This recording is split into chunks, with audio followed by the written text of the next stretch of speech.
प्रदानं प्रच्छन्नं गृहमुपगते सम्भ्रमविधिः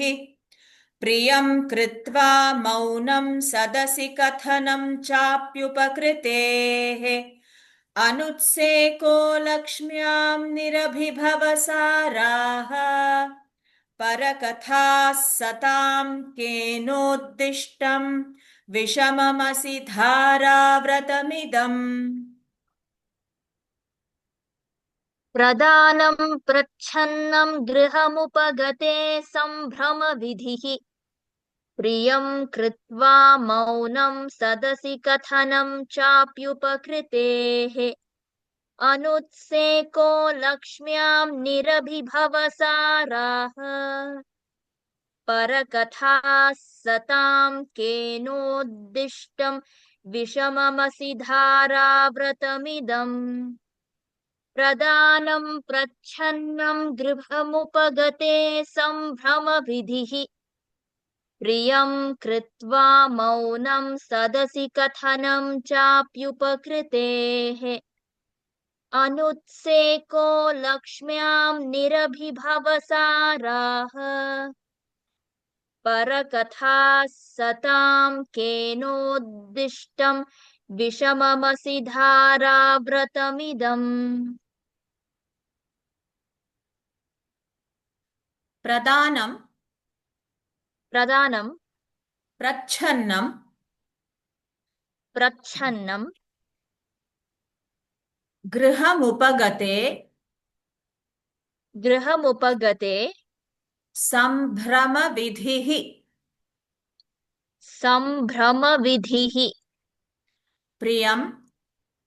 प्रियं कृत्वा कृत्वा मौनं मौनं सदसि सदसि कथनं कथनं चाप्युपकृतेः चाप्युपकृतेः अनुत्सेको अनुत्सेको लक्ष्म्यां लक्ष्म्यां निरभिभवसाराः निरभिभवसाराः परकथाः सताम् परकथाः सतां केनोद्दिष्टं केनोद्दिष्टं विषममसि धाराव्रतमिदम्। विषममसि धाराव्रतमिदम्। प्रदानं प्रच्छन्नं गृहमुपगते सम्भ्रमविधिः प्रदानं प्रच्छन्नं गृहमुपगते सम्भ्रमविधिः प्रदानं प्रच्छन्नं गृहमुपगते सम्भ्रमविधिः प्रियं कृत्वा मौनं सदसि कथनं चाप्युपकृतेः प्रियं कृत्वा मौनं सदसि कथनं चाप्युपकृतेः प्रियं कृत्वा मौनं सदसि कथनं चाप्युपकृतेः अनुत्सेको लक्ष्म्यां निरभिभवसाराः अनुत्सेको लक्ष्म्यां निरभिभवसाराः अनुत्सेको लक्ष्म्यां निरभिभवसाराः परकथाः सतां केनोद्दिष्टं विषममसि धाराव्रतमिदम्। परकथाः सतां केनोद्दिष्टं विषममसि धाराव्रतमिदम् परकथाः सतां केनोद्दिष्टं विषममसि धाराव्रतमिदम्। प्रदानं प्रच्छन्नं गृहमुपगते सम्भ्रमविधिः प्रियं कृत्वा मौनं सदसि कथनं चाप्युपकृतेः प्रधानं प्रच्छन्नं गृहमुपगते सम्भ्रमविधिः प्रियं कृत्वा मौनं सदसि कथनं चाप्युपकृतेः प्रदानं प्रच्छन्नं गृहमुपगते सम्भ्रमविधिः प्रियं कृत्वा मौनं सदसि कथनं चाप्युपकृतेः अनुत्सेको लक्ष्म्यां निरभिभवसाराः परकथाः सतां केनोद्दिष्टं विषममसि धाराव्रतमिदम् अनुत्सेको लक्ष्म्यां निरभिभवसाराः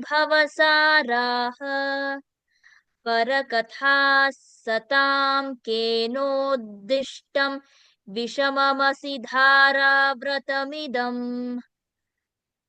अनुत्सेको लक्ष्म्यां निरभिभवसाराः परकथाः सतां केनोद्दिष्टं विषममसि धाराव्रतमिदम् प्रदानं प्रच्छन्नं गृहमुपगते सम्भ्रमविधिः प्रियं कृत्वा मौनं सदसि कथनं चाप्युपकृतेः अनुत्सेको लक्ष्म्यां निरभिभवसाराः परकथाः सतां केनोद्दिष्टं विषममसि धाराव्रतमिदम् प्रदानं प्रच्छन्नं गृहमुपगते सम्भ्रमविधिः